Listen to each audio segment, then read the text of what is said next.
suis vibraphoniste et auteur. J'écris là aussi de la poésie et des chansons et je mélange un peu tout ce que je fais pour notamment un spectacle que je viens vous présenter ici qui s'appelle Soundcloud.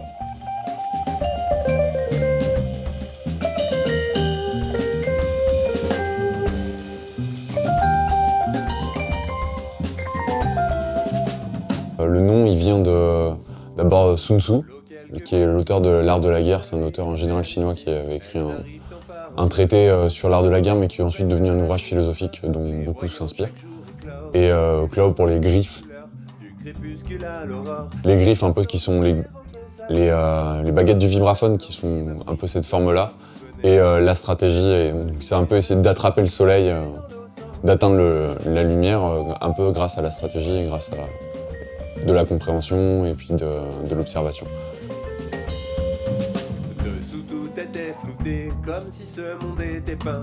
Je trouve que ce qui est intéressant dans un texte, c'est ce qu'on dit, mais c'est aussi ce qu'on dit pas. M'attirant vers l'inconnu et des dangers incertains. On a le plein du texte qui va dire quelque chose et il y a le vide ensuite qui est caché. Et ce qu'on dit pas, des fois c'est presque aussi important que ce qu'on va dire. Sorte, la peur était présente, mais la curiosité fut la plus... Une structure de morceaux, on a une sorte de récit qui se tisse au fil des chansons. Donc c'est des structures qui sont mouvantes, avec beaucoup de place à l'improvisation et à l'écoute. Je me fiais à mes anges quand je rencontrais l'hésitation. J'ai une écriture assez intuitive qui se laisse guider par la musique des mots, d'arriver à faire des contes musicaux, mais la plupart du temps c'est aussi juste des interrogations, c'est des doutes. C'est des mots qui sonnent, c'est des formules, c'est des fois c'est un sentiment, c'est une force. En fait, comme c'est une musique qui est qui pousse beaucoup à la réflexion, je sentais qu'on avait besoin un peu d'un fond derrière qui donne une profondeur et qui fasse un effet un peu plus grand pour pour que le spectateur puisse se plonger dans les textes et puis de trouver une résonance. On a fabriqué des panneaux qui sont derrière les musiciens. Derrière, on a des lumières différentes qui vont être projetées et ça crée tout un effet un peu différent.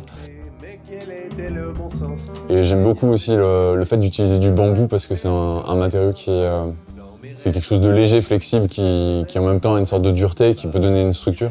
Et c'est un peu la structure que j'ai envie de donner à mon spectacle. Comme si je mettais des grandes lignes et après les gens faisaient toutes les broderies qu'ils voulaient autour.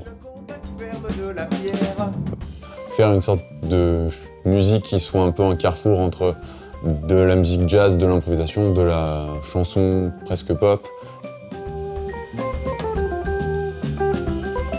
Je crois que ça doit amener de la perception. Donc des fois on a besoin de choquer, on a besoin de montrer. Et la deuxième chose, c'est de la force ou de la joie. La joie de vivre. J'ai envie de faire des cadeaux, en fait.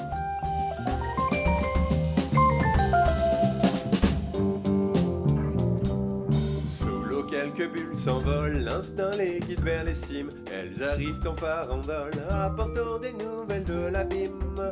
Je préfère rester sur terre, les voyant chaque jour éclore, repensant à ce mystère, résolu peut-être après la mort.